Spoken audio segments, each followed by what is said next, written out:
Everyone's obsessed with buying a $500,000 house, saving for the down payment, stressing about the mortgage, wondering if they can even qualify. And here's the truth nobody wants to hear. You're thinking about this completely backwards. Trying to afford an expensive house as your first move is probably the worst financial decision you can make right now. There's a smarter play that almost nobody talks about, and it can actually make you money instead of just costing you money every month. It's called house hacking. And before you roll your eyes thinking this is some complicated real estate strategy, hear me out. This is how regular people with regular incomes are getting into home ownership, building wealth, and sometimes living completely rent-free while everyone else is drowning in mortgage payments. Here's the concept. Instead of buying a single-family house where you pay the entire mortgage yourself, you buy a property that generates income. A duplex where you live in one unit and rent out the other. A triplex or fourplex where you occupy one and rent the rest. Even a single-family home with a basement apartment or extra bedrooms you can rent out. Your tenants pay your mortgage. You live for free or close to it. And you're building equity in a property that's paying for itself. The math is insane when you actually run it. Let's say that $500,000 house you're eyeing has a mortgage of around $3,000 a month with taxes and insurance.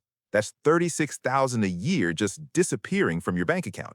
But what if you bought a $400,000 duplex instead, lived in one side and rented the other for $2,000 a month? Your mortgage might be $2,500, but you're collecting $2,000 in rent. Your actual out-of-pocket housing cost is $500 a month. That's $6,000 a year instead of $36,000. You just saved $30,000 annually while building equity. Make sure you hit subscribe before we go further. Most of you aren't subscribed and you're missing content like this every week. Do it now. Here's what makes house hacking so powerful in 2025. First, you can use owner-occupant financing. FHA loans let you put down as little as 3.5% on a property with up to 4 units as long as you're living in one of them. VA loans for veterans require zero down. That's right, zero. Conventional loans might need 5 to 10%.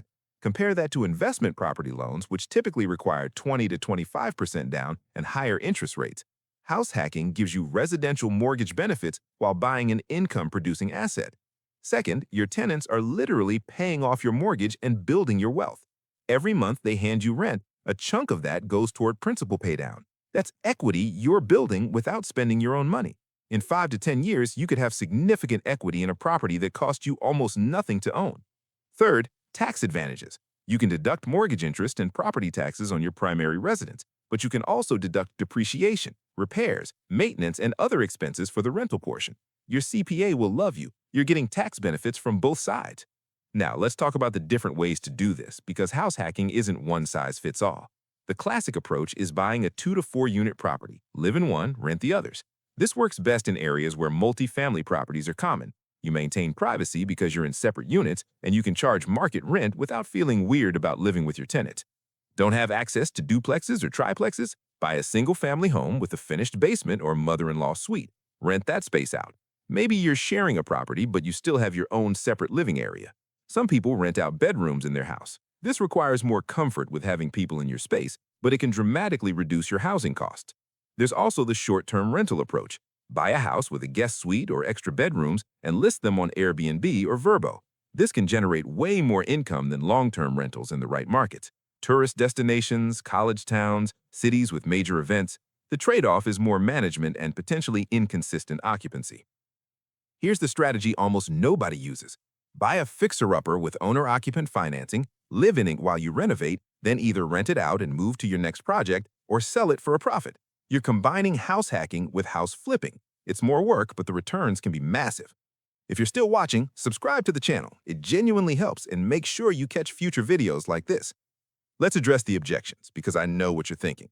I don't want to be a landlord. I don't want to deal with tenants. I value my privacy. All valid concerns. But here's the reality check. Being slightly inconvenienced by having a tenant downstairs is worth saving $30,000 a year. That's life-changing money. That's retirement savings. That's financial independence money. And yeah, being a landlord has responsibilities, maintenance, tenant screening, lease agreements, but you're living on site. If something breaks, you know immediately. You're not managing a property across town. And modern property management is way easier than it used to be. Online rent collection, digital lease signing, background check services. You can professionalize the whole operation with minimal effort. Privacy concerns are real, but manageable. If you buy a duplex or triplex, you have separate entrances, separate utilities, separate everything. Your tenant doesn't even have to see you if you don't want them to. If you're renting bedrooms, you screen carefully and set clear boundaries. Plenty of people do this successfully without it feeling like a college dorm. Here's what nobody tells you. House hacking is temporary. You don't have to do this forever.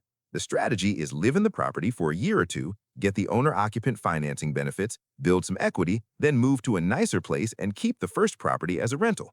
Now you've got a passive income stream that's still covering its own mortgage while you live somewhere else. Repeat the process. This is how people build rental portfolios without needing massive capital. Or you sell the property after a few years, take the equity gains, and buy that dream single-family house you wanted. Except now you have $100,000 in equity from your house hack as a down payment, instead of struggling to save it from your paycheck. Secondary markets are your friend right now. Everyone's chasing properties in Denver, Nashville, Austin. Prices are insane. Look at Colorado Springs instead of Denver, Knoxville instead of Nashville, Akron instead of Cleveland. These satellite cities near major metros have job growth, affordability, and way less competition. You can find fourplexes for under $300,000 in some of these markets. Do the math. $280,000 mortgage, 3 units rented at $1,000 each, you're living completely free and making money. Here's the honest truth about real estate in 2025. Interest rates are high, home prices are elevated, affordability is terrible.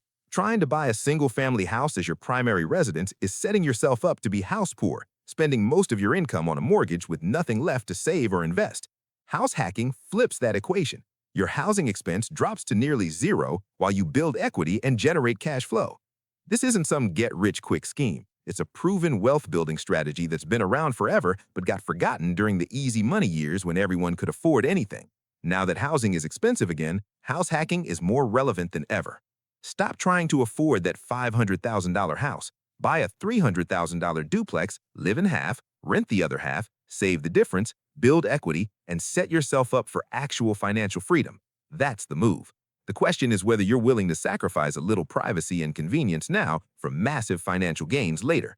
Most people won't. That's why most people stay broke.